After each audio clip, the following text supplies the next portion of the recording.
Baik, kita kembali di Special Talk Show, upaya pemerintah kota dalam rangka mewujudkan Kota Kupang sehat, masih bersama Kepala Dinas Kesehatan Kota Kupang, Dr. Retnowati. Ibu Dokter, ini tentunya banyak hal yang kita sudah bicarakan berkaitan juga dengan bagaimana itu satu wilayah menjadi sehat, bukan saja dari manusianya juga, tetapi ya ini perilaku ya, perilaku itu sendiri, dan juga gencar-gencarnya pemerintah kota untuk bagaimana memberikan kenyamanan kepada masyarakat itu sendiri. Nah, ini untuk progres ke depan dari dinas kota sendiri. Kalau dari segi mungkin makanan, kita sudah mulai proses sampai dengan pemasaran, kita pantau ya.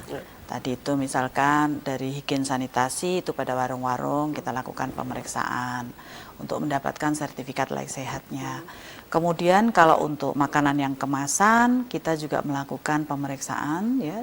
Demikian juga uji sampel di Balai POM sehingga makanan itu yang dijual secara kemasan pun kita juga awasi. Nah, untuk bijaknya itu tadi yang sudah saya sampaikan, bagaimana kita lihat di dalam setiap kemasan itu, terutama kapan bisa dimakan ya, expired date-nya kapan. Nah, itu biasanya pada hari-hari besar seperti mau Natal dan Lebaran itu dilakukan rahasia makanan gitu.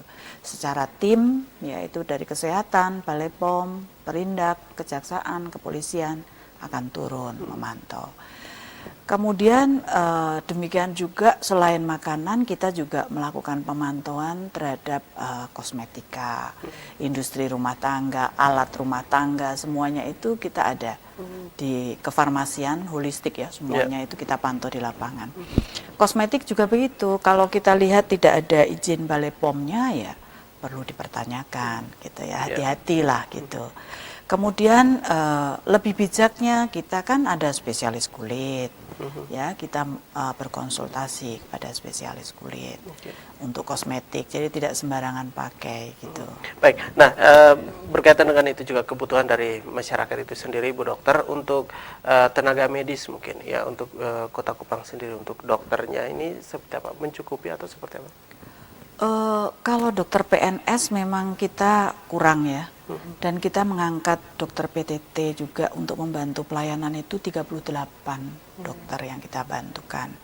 Nah untuk PNS-nya sendiri ada 11, jadi ada hampir 50 dokter di Kota Kupang, saya kira cukup. Ya, tersebar di 11 puskesmas dan di Brigade Kupang Sehat di PKS. Oke. Baik, dan tentu juga kalau dilihat dari jumlah tenaga medis ya dokter yang ada ini apakah sudah mencukupi atau masih mau ada penambahan? Memang atau kembali lagi anggaran nih? Sebenarnya pemerintah kota sangat menyambut ya kebutuhan dokter berapapun pasti dari pemerintah kita setuju karena kebutuhan ya. Dan itu sudah ada standarisasi untuk memberikan pelayanan secara komprehensif, itu ada proporsionalnya. Satu dokter itu pada 10.000 penduduk gitu representatifnya. Di luar dokter-dokter yang praktek swasta sore. Oke, baik, dokter, ini sebelum nanti ada closing statement juga berkaitan dengan zona untuk Dinas Kesehatan Kota sendiri untuk wilayah Kota Kupang, kelurahan, kecamatan ini mungkin yang menjadi sorotan dari Dinas Kota Kupang sendiri berkaitan dengan kesehatan yang paling banyak mungkin ini di daerah mana nih? Untuk proporsi kelurahan dan puskesmas itu kan kita ada 51 kelurahan dengan 11 puskesmas ya. Kemudian ada 290 lebih dokter praktek swasta dan FKTP yang menjadi mitra BPJS. Jadi kan yang peserta BPJS itu kalau tidak terdaftar puskesmas kan bisa ke praktek sore atau klinik-klinik swasta. Nah, untuk proporsionalnya memang kita dengan perkembangan jumlah penduduk yang ada itu hampir rata-rata satu kecamatan itu 22 puskesmas. Mungkin seperti Alak yang karena demografinya lebih luas ya, itu ada nanti penambahan bangunan di Penkase Weleta itu nanti akan dibangun juga fasilitas pelayanan sehingga nanti yang daerah barat dan timur itu sudah bisa terpilah karena kan selama ini keluhannya kan jauh. Nah ini yang tahun 2020 kita mampu menyelesaikan persoalan ini juga. Oke, ini dalam progres kedepannya dari Dinas Kesehatan Kota sendiri untuk pelayanan kepada masyarakat itu sendiri. Baik, dan yang paling terakhir ini juga tentu banyak harapan dari Dinas Kesehatan Kota sendiri kepada kita semua, kepada masyarakat dalam hal ini untuk menjaga kesehatan demi suksesnya program pemerintah kota Kota Kupang untuk mewujudkan Kota Kupang sehat. Silakan Ibu Dokter. Baik, jadi yang pertama kita harus berperilaku hidup sehat ya. Bagaimana kita menerapkan gaya hidup itu mulai dari mengurusi diri sendiri ya. Mandi pagi aja itu merupakan suatu kebutuhan, kadang-kadang kita lupa tidak mandi. Nah, perilaku hidup sehat itu diutamakan. Kemudian yang kedua, bagaimana kita secara kontinu memeriksakan kesehatan. Paling tidak 6 bulan kita melakukan kontrol. Kan kita apalagi yang mempunyai BPJS kan, nah, apa susahnya? Jangan menunggu sakit, jangan menunggu sudah parah baru kita berobat gitu ya. Kemudian yang ketiga, mari kita menjaga lingkungan ya. Karena kalau lingkungan kita bersih, maka kita tidak mempunyai potensi untuk berpenyakit yang berbasis lingkungan. Oke. Ya.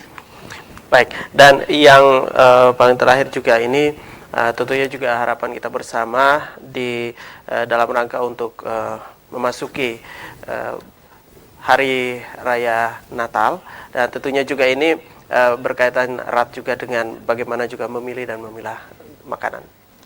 Baik, jadi kalau kita bicara Natal, Lebaran itu identik dengan kue. Kue, makanan ya.